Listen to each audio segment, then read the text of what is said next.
I really like them.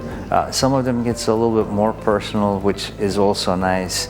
I met with the guy with one company. He was from the area where I went to school. I met with another company who actually lives nearby where I lived when I moved to the United States first time. But besides all that personal content, it really enables me to know what these guys are doing and see if they can help us out. But the other piece is that they learn from us. It is more important in these one-on-one sessions that they ask more intimate questions, and then we can answer them openly in a transparent manner. And I also get some questions about the sessions that we hear. They ask about my thoughts and reflections on it, so we get into that a little bit. I think there is value in doing that. So those 4 points.